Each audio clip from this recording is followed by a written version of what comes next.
Welcome in chemistry class. तो आप सब कैसे हैं? और आपके लिए हम हाजिर हैं फिर एक नया टॉपिक लेकर जो बहुत इजी है, बहुत अच्छा है। आप इसे सिस्टमेटिक समझें। बहुत ही इजी है किंतु बहुत ही इम्पोर्टेंट है, क्योंकि आप कोई भी फिजिकल क्वांटिटी का मेजरमेंट करते हैं और उस क्वांटिटी को एक यूनिट से दूसरी यूनिट में कन्वर्ट करते हैं, तो ये कन्वर्जन कैसे होगा? एक क्वांटिटी जो है हमारी, उसकी जो यूनिट है, उसी क्वांटिटी को किसी दूसरी यूनिट में कन्वर्ट करना है। तो इसी से रिलेटेड है ये टॉपिक, जिसको हम बोलते हैं डायमेंशनल एनालिसिस, विमीय विश्लेषण। तो आप इसे अच्छी तरह समझें और मेरे साथ तैयार हो जाइए। तो उठाइए पेन कॉपी और देखिए। तो देखो, हम सबसे पहले लेते हैं डायमेंशनल एनालिसिस की डेफिनेशन। होती क्या है डायमेंशनल एनालिसिस? मतलब होता है कि any calculation which involves use of dimension of any physical quantity, अर्थात कोई भी ऐसी गणना जो किसी भौतिक राशि की विमा के उपयोग से संबंधित हो, तो उसी को हम क्या बोलते हैं बच्चों? विमीय विश्लेषण। ओके, कि use of dimension of physical quantity, ठीक है, which convert one unit to another unit. तो इस तरह से हमें इसी से रिलेटेड पढ़ना है। तो हम देखते हैं, तो इसकी डेफिनेशन यही दी है मैंने कि any calculation which involve use of dimension of physical quantity is called dimensional analysis. In this process one set of unit of quantity converted into, ठीक है, another set of unit of same quantity। अर्थात ये एक ऐसी process है जिसमें हमें विमाओं का यूज करना है और इसमें एक इकाइयों का जो समूह है वो दूसरी इकाई समूह में कन्वर्ट होगा। ध्यान रखें कि इसमें जो भी क्वांटिटी है उसका मैग्नीट्यूड चेंज नहीं होगा, केवल यूनिट बदलेगी, न्यूमेरिकल वैल्यू चेंज होगी। जैसे मान लो किसी की हाइट मान लो 150 सेंटीमीटर है, हमने उसको 1.5 मीटर लिख दिया, तो हाइट वही है। आप देख रहे हैं केवल न्यूमेरिकल वैल्यू चेंज हुई है, यूनिट चेंज हुई है। तो इसी से रिलेटेड है ये। हम देखते हैं कि ये कितने स्टेप में कंप्लीट होता है। तो पहला स्टेप होता है कि डिटरमाइन यूनिट कन्वर्जन फैक्टर, अर्थात सबसे पहले आपको एक इक्वालिटी रिलेशन दे रखा होगा कि जैसे 1 मीटर इक्वल टू 100 सेंटीमीटर दे रखा है, तो ये एक इक्वालिटी रिलेशन है। तो जब आप कन्वर्जन फैक्टर बनाओगे, यूनिट कन्वर्जन फैक्टर, तो रिक्वायर्ड वैल्यू, अर्थात जिसमें आपको कन्वर्ट करना है, अपॉन कन्वर्टेबल वैल्यू, अर्थात जिसको आपको बदलना है, अर्थात चाहा गया मान और बटा में क्या हो जाएगा? परिवर्तनीय मान। जैसे xm इक्वल टू ycm, तो ये आपकी वैल्यू है कन्वर्टेबल वैल्यू, और ये क्या है बच्चों? रिक्वायर्ड वैल्यू, अर्थात ये मान हमें चाहा गया है कि हम इसमें बदलें और इसको बदलें। तो जब आप कन्वर्जन फैक्टर बनाएं तो ध्यान रखें जिसमें कन्वर्ट करना है वो हमेशा ऊपर लेना है, इस तरह से आपको, ठीक है, और जिसको बदलना है उसको इस तरह से नीचे करके और इनका रेशियो लेना है। तो यही आपका क्या बन जाएगा? एक कन्वर्जन फैक्टर। फिर क्या करना है? जब आप कन्वर्जन फैक्टर में चेंज कर लोगे तो फिर आपको जितनी भी फिजिकल क्वांटिटी दी गई है उस क्वांटिटी के साथ आपको कन्वर्जन फैक्टर को मल्टीप्लाई कर देना है, जिससे आपको एक फाइनल जो है रिक्वायर्ड रिजल्ट मिलेगा। अर्थात क्या करना है? Given total quantity multiplying with factor f which give required final result. दी गई समस्त राशि को हमें f से गुणा करना है, जिससे हमें क्या मिल जाएगा? एक अंतिम परिणाम। अर्थात जब हम अंतिम परिणाम लिखेंगे तो वो हमारा इस तरह हो जाएगा। तो आप इसे नोट करें पहले। तो हमारा अंतिम जो रिजल्ट है वो इस तरह हो जाएगा। तो हमारे पास फाइनल रिजल्ट क्या आएगा? कि फाइनल रिक्वायर्ड रिजल्ट, तो ये हो जाएगा हमारा given total physical quantity into f, अर्थात कुल भौतिक राशि ये है और इनको क्या करना है? f। इससे आपका परिणाम मिल जाएगा फाइनल जो आपने चाहा है। इस तरह से आपको विमीय जो है एक प्रकार का डायमेंशन एनालिसिस करनी है। अब मान लिया जाए कि थर्ड स्टेप और ऐसा आता है कि टू और मोर,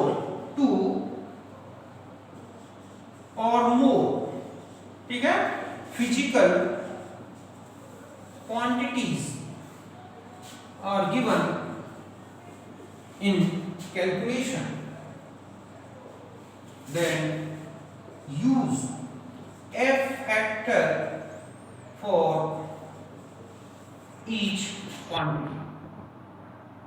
मतलब ये है कि अगर मान लो आपको दो फिजिकल क्वांटिटी दे रखी है कैलकुलेशन में, तो उन दोनों फिजिकल क्वांटिटी के लिए आपको क्या बनाना है, एन फैक्टर, और दोनों की टोटल वैल्यू से उनको क्या कर देना है, मल्टीप्लाई करना है। मतलब है कि दो या अधिक जो है, अधिक, ठीक है, विमीय गणनाएं हैं, तो प्रत्येक राशि के साथ f का गुणा करना है। तो कुल मिला के ये 3 स्टेप्स में कंप्लीट होगा। पहले आप एन फैक्टर बना लो, जिसमें बदलना है उसको लेके, और जिसको बदलना है, मतलब जिसमें आपको बदलना है वो तो हो जाएगा ऊपर, और जिसको बदलना है उसको नीचे, इस तरह से एन फैक्टर बना लें। दूसरा, टोटल वैल्यू से एन फैक्टर को मल्टीप्लाई कर दें। और तीसरा है, अगर एक से ज्यादा फिजिकल क्वांटिटी दी है तो हर एक क्वांटिटी के लिए जो है फैक्टर बनाएं और फिर उससे मल्टीप्लाई करें। तो पहले आप इसको नोट कर लें।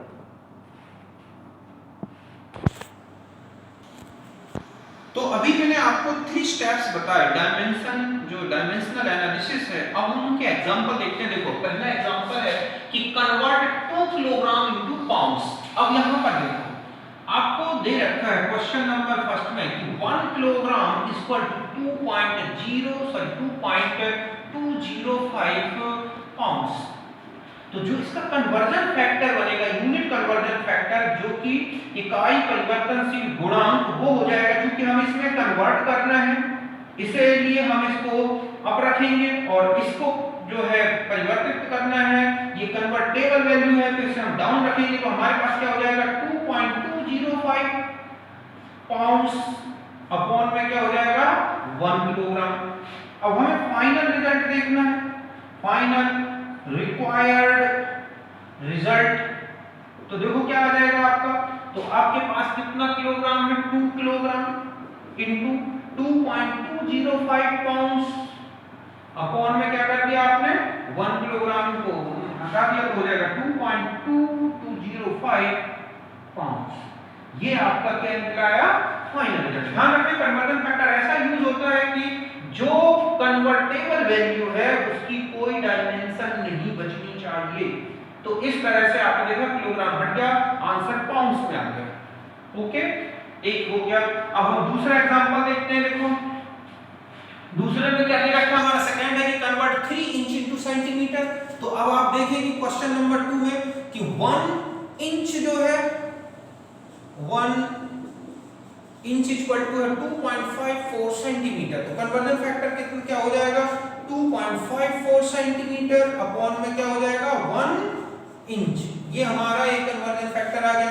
अब हमारे पास जो फाइनल रिजल्ट है वो देखो क्या हो जाएगा। तो हम क्या करेंगे, जो भी मान दे रखा है टोटल क्वांटिटी, अर्थात आपको 3 इंच को सेंटीमीटर में बदलना है, तो आपकी टोटल क्वांटिटी है 3 इंच, तो आपने यहां पर क्या लिख दिया, 3 इंच हो गया इनटू 2.54 सेंटीमीटर अपॉन में क्या कर दिया, 1, या यहां हो गया 1 इंच। तो ये इंच से इंच गया, तो हो जाएगा 3 इंटू 2.54 सेंटीमीटर। तो ये दूसरा। तो इस तरह से केवल आपका जो डिजायर्ड या फाइनल रिक्वायर्ड रिजल्ट है वो किस में आ गया, सेंटीमीटर में। ओके, आप इसे नोट करें। अब हम थर्ड देखते हैं। देखो, थर्ड में आ जाए, speed of train is 200 mile per hour, अर्थात ट्रेन की जो स्पीड है वो 200 मील प्रति घंटे है। तो आपको कन्वर्ट करना है सेंटीमीटर पर सेकंड में क्या होगी। ये सेंटीमीटर नहीं बल्कि आप किसमें बदलें इसको, मीटर पर सेकंड में लेंगे। तो सबसे पहले हम यहां लिखेंगे कि 1 माइल इक्वल टू कितना है हमारे पास, 1609 मीटर। तो हमारे पास कन्वर्जन फैक्टर बन गया 1609 मीटर अपॉन में क्या लिख दिया आपने, 1 माइल। एक दूसरा ये F1 ले लो। दूसरा है कि 1 आवर इक्वल टू होता है 3600 सेकंड। तो दूसरा फैक्टर जो होगा वो क्या हो जाएगा, 3600 सेकंड अपॉन में 1 आवर। अब हमारे पास गिवन जो क्वांटिटी है देखो क्या है, वो है हमारे पास 200 माइल और पर आवर। तो हम यहां पर फैक्टर 1 का यूज करेंगे तो क्या हो जाएगा 200 माइल इनटू, यहां पर आप देख रहे हैं कि कन्वर्जन फैक्टर कितना हो गया 1609, ठीक है, ये हो गया मीटर अपॉन 1 माइल, मतलब ये फैक्टर नंबर 1 हो गया। अपॉन में आ जाए, क्योंकि हमारे पास आवर है तो हमने लिखा 1 आवर, और यहां आपने लिखा 3600 सेकंड, और अपॉन में क्या आ गया 1 आवर। मैंने आपसे कहा था कि अगर दो कैलकुलेशन हो, दो फिजिकल क्वांटिटीज हो जिनको हमें क्या करना है, कन्वर्ट करना है उनकी यूनिट्स, तो दोनों के अलग-अलग क्या करने हैं, आपको फैक्टर्स लेने हैं, और फिर जिस रेशियो में वो लिखी गई है उसी रेशियो में आपको उन कन्वर्जन फैक्टर का यूज करना है। तो ये रिजल्ट में देखो आपका माइल से माइल हट गया, आवर से आवर हट गया, अब आपके पास क्या बचा 200 इनटू यहां बचा 1609 अपॉन में 3600, यूनिट में देखो ये क्या हो गई मीटर, और यहां पर क्या आ जाएगा सेकंड आ जाएगा। तो इस तरह से वो क्या हो गई कन्वर्ट हो गई दोनों यूनिट्स। तो आपने देखा कि दोनों फिजिकल क्वांटिटी की यूनिट कन्वर्ट हो गई। तो इस तरह से अगर दो स्टेप में है या दो फिजिकल क्वांटिटी है तो इस तरह से यूज कर लें, जिस रेशियो में लिखी गई है उसी रेशियो में कन्वर्जन फैक्टर यूज करना है। ओके, तो ये नोट कर लें आप। फिर हम नेक्स्ट आते हैं, देखो नेक्स्ट है हमारा क्या कि 3 मीटर 3 आवर है, तो आपको सेंटीमीटर पर सेकंड में ले जाना है। तो यहां पर फिर से देखें आप कि 1 मीटर इक्वल टू आपको किस में चेंज करना है सेंटीमीटर, तो कितना होता है 100 सेंटीमीटर। तो यहां पर हमारे पास फैक्टर नंबर 1, तो पहले हम यहां लिखेंगे कि 1 मीटर इक्वल टू 100 सेंटीमीटर, तो फैक्टर 1 कितना हो गया 100 सेंटीमीटर अपॉन 1 मीटर। दूसरा फैक्टर अगर हम देखें, दूसरी वैल्यू हमारा वही है 1, क्योंकि यहां पर आवर है तो 1 आवर इक्वल टू 3600, और क्या लिख दिया आपने सेकंड, तो F2 कितना हो गया 3600 सेकंड अपॉन 1 आवर। ओके, बस अब आप यूज करें, आपके पास है टोटल कितना देखा, देखो टोटल फाइनल रिजल्ट अगर हम देखें कि हमारे पास क्या आएगा, तो हम यहां पर पहले लिखेंगे 3 मीटर इनटू, अब हम इसका फैक्टर नंबर 1 कर दें तो हमारे पास हो जाएगा 100 सेंटीमीटर अपॉन 1 मीटर, मतलब ये क्या हो गया F1 अपॉन में है आवर, तो अपॉन में रखें कितने आवर है 3, तो 3 आवर इनटू इसका कन्वर्जन फैक्टर कितना हो गया 3600 सेकंड अपॉन में आवर लिख दिया, आवर से आवर कर दिया, मीटर से मीटर हटा दिया आपने, तो आपके पास रिजल्ट आया 3 × 100 अपॉन में 3 × 3600, और ये किसमें हो गया सेंटीमीटर में, और ये क्या हो गया सेकंड में हो गया। तो इस तरह से आपका फाइनल रिजल्ट आ जाएगा आपकी यूनिट कन्वर्ट होने के बाद।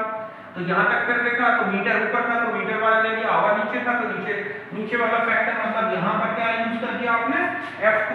तो इस तरह से आपका रिजल्ट हो गया फाइनल। ओके, तो ये समझ गए होंगे।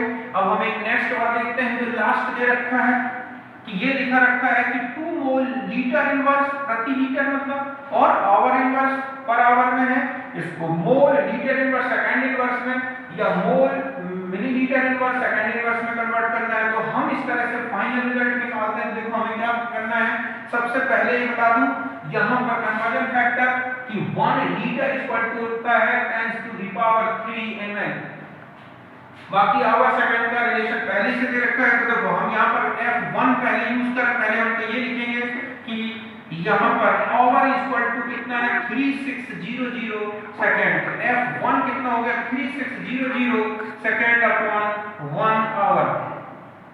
तो पहला जब हम कैलकुलेशन करेंगे इसके लिए तो 2 मोल, ठीक है, लीटर इनवर्स, ठीक है, और अपॉन में आप इसको ऐसे लिख सकते हैं, मतलब लीटर इनटू आवर। 2 मोल तो मोल रहने दें, लीटर का लीटर रहने दें, यहां कितना हो गया 3600, ठीक है, और अपॉन में क्या हो जाएगा 1 आवर सेकंड इनटू यहां पर कितना था 1 आवर, आवर से आवर हट गया, तो आपके पास आ गया 2 मोल अपॉन 3600, तो ये कितना क्या हो जाएगा लीटर इनवर्स और सेकंड इनवर्स में चेंज हो जाएगा। तो इस तरह से आवर से आपने उसको मोल लीटर सेकंड इनवर्स में कन्वर्ट कर दिया। तो केवल यहां पर हमें आवर चेंज करना पड़ा, बाकी वही की वही क्वांटिटी थी हमारी दोनों। अब यहां पर है मोल ml, ठीक है, मिलीलीटर इनवर्स और सेकंड इनवर्स। तो आप इसी को देखो, एक फैक्टर तो ये लिखा हुआ है, मैं इसको मिटा देता हूँ, आपने लिख लिया है।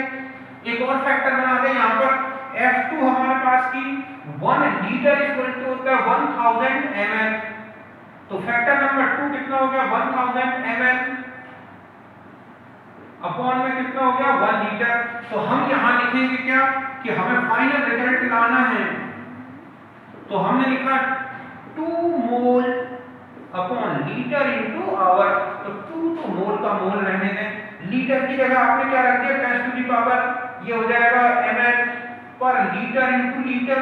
फिर यहाँ पर आ जाए, फिर है hour into 3600 second upon 1 hour. तो आवर से आवर हटाया, लीटर से लीटर हट गया, तो हो जाएगा 2, ठीक है। और अपॉन में आ गया आपको 10 टू दी पावर 3 इनटू 3600, और यहाँ पर क्या हो गया आपके पास मोल, ठीक है, और मिलीलीटर इनवर्स और हो गया सेकंड इनवर्स। तो इस तरह से आपने उसको चेंज कर दिया। तो ये है कुल मिला के इस तरह से। और भी मान लो आपको 3 फिजिकल क्वांटिटीज दे रखी हैं, फिर उनको कन्वर्ट करना है, तो इसी तरह उनके रेशो के बेस पर ही फैक्टर यूज करके आप कन्वर्ट कर सकते हैं। तो मैं समझता हूं कि ये आपको डायमेंशनल एनालिसिस बहुत इजी कोई समझ में आ गई होगी। इनसे रिलेटेड आप सारे क्वेश्चंस करो, आपको अब कोई प्रॉब्लम नहीं होगी। आप इसको वीडियो को कई बार देखें, आप पूर्णतः समझ जाओगे कि कहीं कोई भी इसमें डिफिकल्टी नहीं है। तो चलो लिख लो, हम मिलते हैं नेक्स्ट वीडियो में। Okay, thank you.